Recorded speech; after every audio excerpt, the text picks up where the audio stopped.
Hey everyone, welcome back to eCoreAcademy. It's me again, Ranen Shakir, back with you with another pre-algebra video. Today we're going to talk about the different properties of real numbers, some of which you should already know. We're just going to go over them, learn some new ones possibly, and then do some practice problems with them. So let's explore a few different types of number properties, which are essential with algebra and high-level math. Before we start, please make sure to leave a like, subscribe, and comment down below, and support our channel and our community. That means a lot. Thank you so much. And so let's look at this graphic first. So we have the multiplication and addition telling subtraction, division. So you two work from home, huh?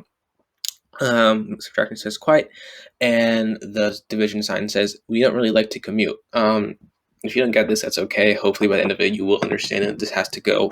This is about the commutative property, which we'll talk about in just a second. So without further ado, let's get started. So the first one we're talking about is the commutative property of multiplication and addition. What this means is that changing the order of the numbers does not change the result of your answer. So if we look at this in terms of constant notation, we have a plus b, what equals the same thing as b plus a. That's for addition, and for multiplication, a times b is the same thing as b times a.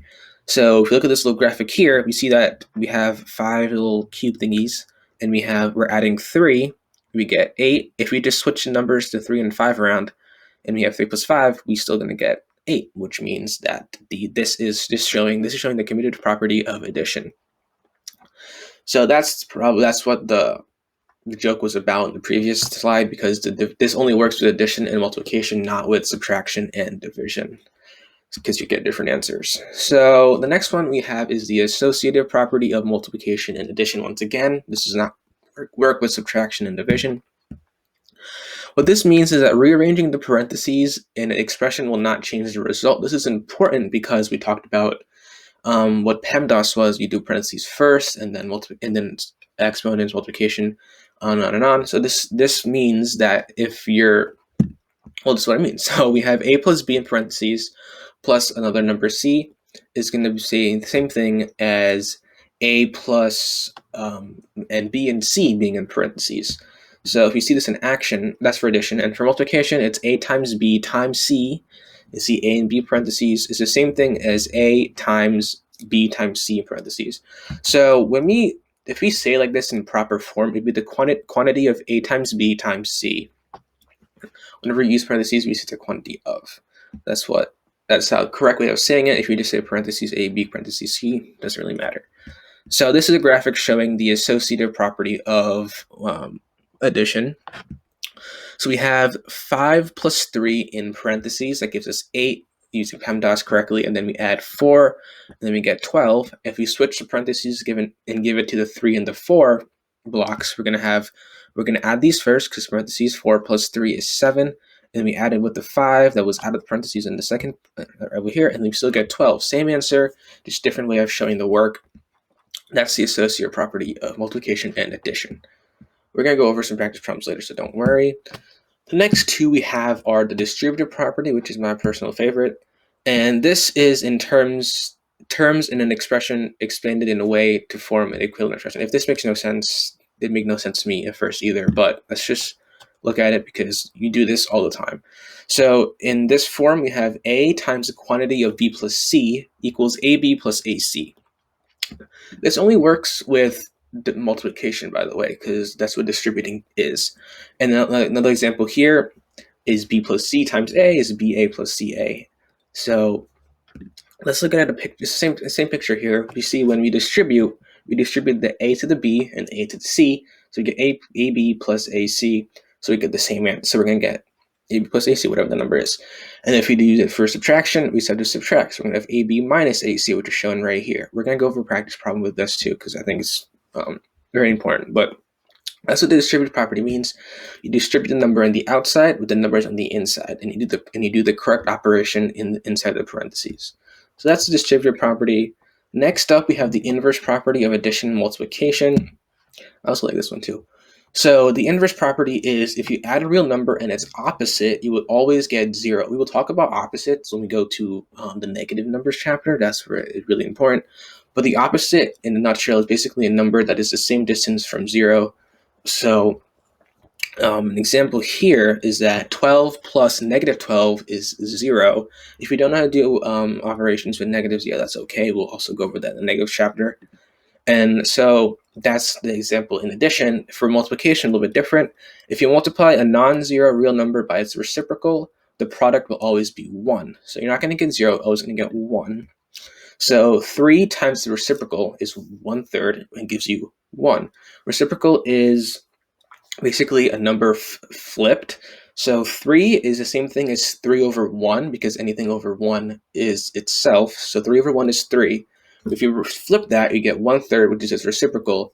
So 3 over 1 times 1 over 3 is 1. We will go over this too, don't worry. So that's the inverse property of addition and multiplication. Next up, we have the identity property of all four, because this works for all four different arithmetic, so addition, subtraction, multiplication, and division. So the sum of 0 and any number is that number. This is the rule for addition. So a plus 0 equals a. So 1 plus 0 equals 1. A million plus 0 equals a million. That's what this means. Subtracting 0 from any number is the number. That's for subtraction. So a million minus 0 is a million. 1,000 minus 0 is 1,000. 0.7 minus 0 is 0.7. That's what it is for subtraction. It retains its identity. It retains the same number. For multiplication is any number times 1 is itself. So 13 times 1 is 13, 14 times 1 is 14, 10 billion times 1, 10 billion. That's the identity property for multiplication. And for division is any number divided by 1, which we just discussed with the 3 1/3 situation. So a over a equals 1. So if you have 17 over 17, 1. So that's what it is for this.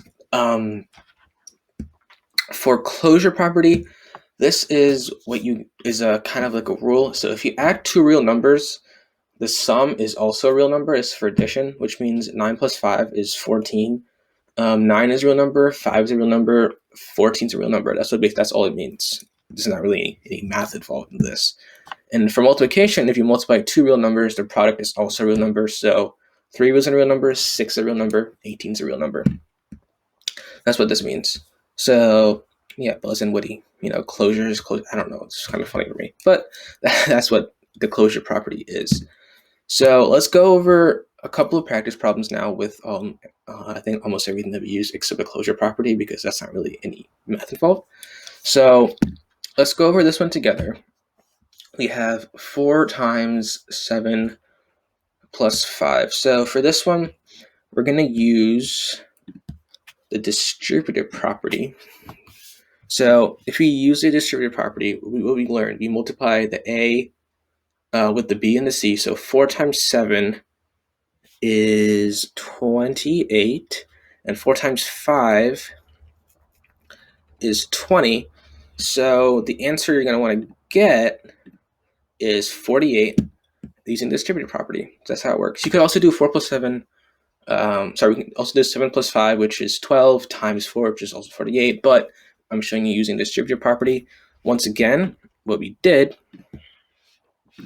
was we multiplied the 4 and the 7. We got 28, and the 4 and the 5, and got 20. Once we add them together, 48, distributive property. So that's all the distributive property really is. Once you start using variables, it gets a little trickier, but that's in the later chapters when we talk about equations. So let's do this one. This one is the associative property. So we have 28 plus 12 here. 28 plus 12, which is 40, plus 30 plus 7, which is 40. And over here, all we did is we switched the parentheses from the 12 plus 28 to the 3 plus 37. We should get the same answer. So we're going to get 37 plus 3, 40, 12 plus 28, 40.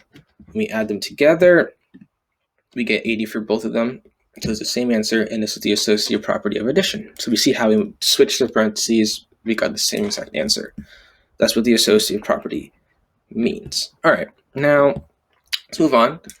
This is distributive property practice. Pause the video and see if you can figure it out. There's no definitive, like there's no whole number answer for this, so don't be scared if you get like a decimal in your, a variable in your answer. You're supposed to. So pause the video and see if you can figure it out, and come back and let's see if you got it right. All right, hopefully you had a second to pause it and figure it out. Let's see if you were right. So the answer is 7x plus 35. The way we do this, if you did this right, good job. If you didn't, just watch and see. So the way we do this is that we distribute. So this is what I mean when you get introduced to variables and stuff. It becomes a little bit more confusing, maybe not. If it doesn't, it's great, but if it does, let's go right now. So the first thing I do, distribute the 7 to the x and distribute the 7 to the 5. 7 times x is just 7x. 7 times 5 is 35, and we add them together, we get 7x plus 35, which was your answer. So if you got that, good job. If not, hopefully this clears it up and made more sense for you. Let's look at another one. So try to do this one. Again, pause the video and see if you can figure it out. So hopefully you had enough time to pause the video and figure it out. So now let's figure it out together. So the first step you want to do is multiply the 12, distribute the 12 to all of your numbers in parentheses. So distribute the 12 to the y and distribute to the 4. You should get 12y and then get 48 here. So this becomes 12y plus 48.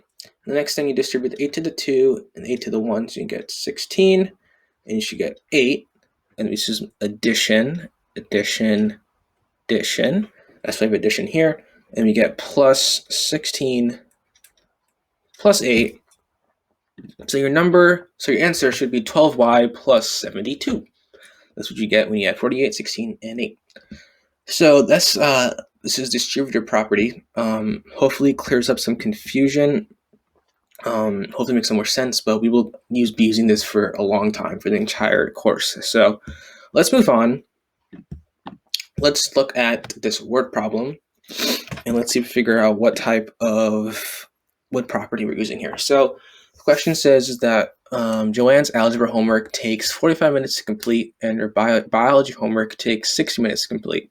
How long will it take if she starts her algebra homework first? What about if she starts her biology homework first? So let's set up an equation for this. We'll do this together. So we see how it takes 45 minutes to do her algebra homework, and for bio, it takes 60. So how long will it take if you start her algebra first? And how long will it take if you start her bio first? Hopefully you're seeing how there should be the same answer. So let's take our our algebra homework, which is 45 minutes. We add it with our bio homework, which is 60 minutes.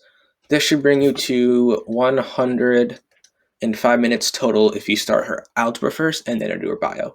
Now, if you start her bio first, 60 minutes, and then does her algebra, 45 minutes, we see how we get the same amount of minutes.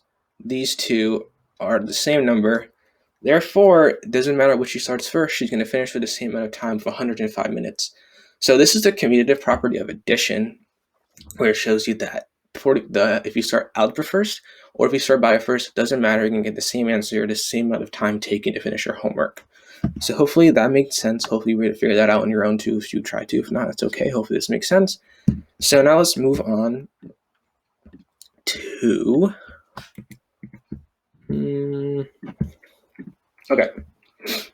let's move on to the inverse property of addition. So I'm going to go over this real quick with you guys. So let's say how long it takes. Okay, so the inverse, like I said before, is the number that you add to get to 0 for addition. So for example, 12, if you add what number you want to add a number to 12 that gets you 0. So what number plus 12 gets you 0? In this case, it'd be 12. It'd be 12 plus negative 12. That gets you to 0. So now for 32, it'd be 32 plus negative 32 to get you to 0, because these are opposites. We'll talk about this later, so I'm going over with you, so not to worry. And then 1/2 plus negative 1/2 brings you to 0. So now try to figure out what negative 5 would be. What plus negative 5 will give you 0? Oh, I need to do that. So just take a second to figure that out while I put these back in. All right, hopefully you had a second to figure it out. So the number would be 5, because an opposite of negative 5 is 5, same distance to 0, which is 5. So hopefully you got 5. That was the right answer. So now let's go over a couple more, because this is really important. So let's go over these 4. I want you to try them, see if you can do them, and then we'll come back and do them together. So take a second to try them out.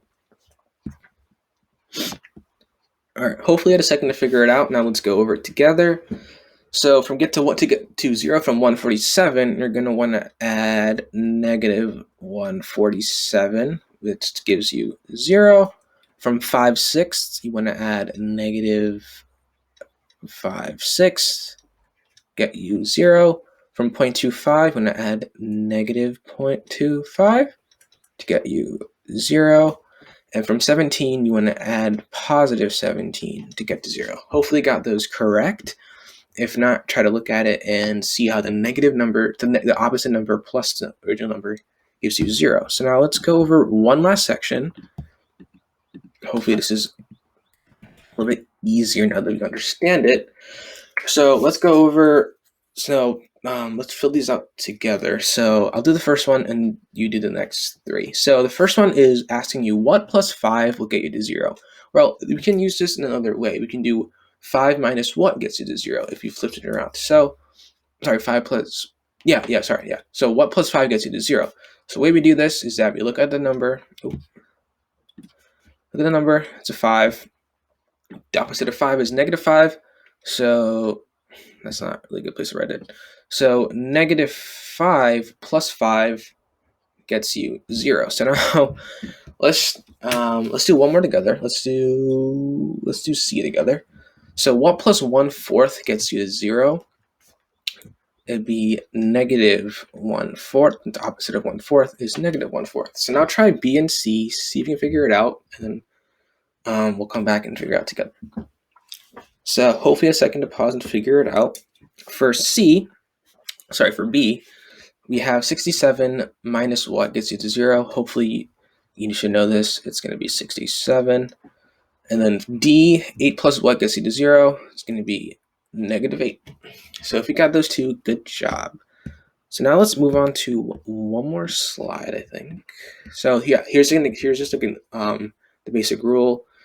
1 plus negative 1 gets you 0. 2 plus negative 2 gets you 0. Any number plus its opposite gets you 0. That's the inverse property of addition. So now let's go over the inverse property of multiplication. This is probably the trickier one of the two, because we're going to have to understand what reciprocals are. So reciprocal is any number flipped, basically. So let's use an old example. So let's use the number 4. So number 4 is essentially the same thing as 4 over 1, because any number over 1 is itself. So 4 over 1 is 4. So let's take 4 over 1. Let's find its reciprocal. So the reciprocal of 4 over 1 is the number flipped. So the reciprocal would be 1/4. Since 4 over 1, if you flip it, 1 comes to the top, 4 goes to the bottom, you get 1/4. Now when you multiply this, you get 4 times 1. 4 times 1 is 4, and we get 1 times 4 is 4, and this equals 1. If the number over number is the same, your answer is 1. So that's what the inverse property multiplication is. It's a number times the reciprocal gives you 1. Let's try a couple more. Let's start with a fraction this time. Let's start with 1/6 times the reciprocal gives you 1. So what is reciprocal of 1/6? If you flip the numerator and denominator, we get 6 over 1, which is the same thing as just 6. And then if you multiply it, we get 6 over 6. Okay, so now we have this. So 6 times 1 is 6 over 6. 6 is 6 times 1, which equals 1. So that's how you do how to find the reciprocals of a number. So now I'm going to give you a couple. I want you to try to find the reciprocal of the number. And actually, let's do one more together. Then we can do that. So let's do 3/8. It's the same rule. So what is the reciprocal of 3/8? Give me a second. Give you a second to figure that one out. So you should have gotten the reciprocal of 3/8 is 8/3, because if you flip it, this is what you're going to get. So now let's multiply 3/8 times 8/3, and this will give you 24 over 24, which is the same thing as 1.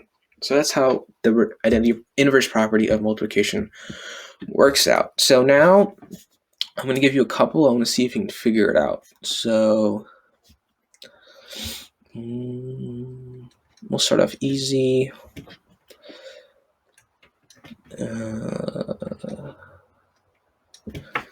Let's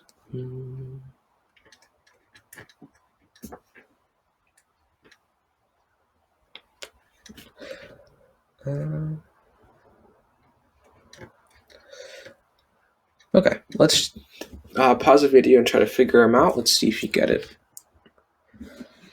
Okay, hopefully you get a second to figure it out. So the reciprocal of 1/2 is going to be 2. Reciprocal of 3, 1/3. Reciprocal of 12, 1/12. Reciprocal of 14/7 is 7/14. If you wanted to, you can simplify this to 1/2, because this is essentially the same thing as 2. We'll go over that in fractions unit. Reciprocal of this is 1/30th, and reciprocal of this is 13. So if you got them all right, good job. If you didn't, go back and see what you might have gotten wrong. And yeah, so this was the inverse property multiplication, and this is the basic rule for it. We have a over b, so 1 over 2 in this example, times, so if this is b and this is a, we have times b, which is 2 over 1, which is a, which this equals ab, so 1 times 2 ab over 2 times 1 ba, which is the same thing as 2 over 2, which is 1. So this is what this rule means. So that was it for the inverse property multiplication, and that was it for our video. Hopefully you guys learned something new or refresh your memory on the different properties of real numbers, excuse me. So make sure to leave a like and subscribe, and leave a comment down below, support our community, support our channel. Thank you once again for watching. Our website's right here if you want to check out the other courses we offer and other teachers, other great teachers that are teaching other courses. Here's our email. Feel free to leave give us any questions, comments, and concerns at our email, and our other socials will be in the description below.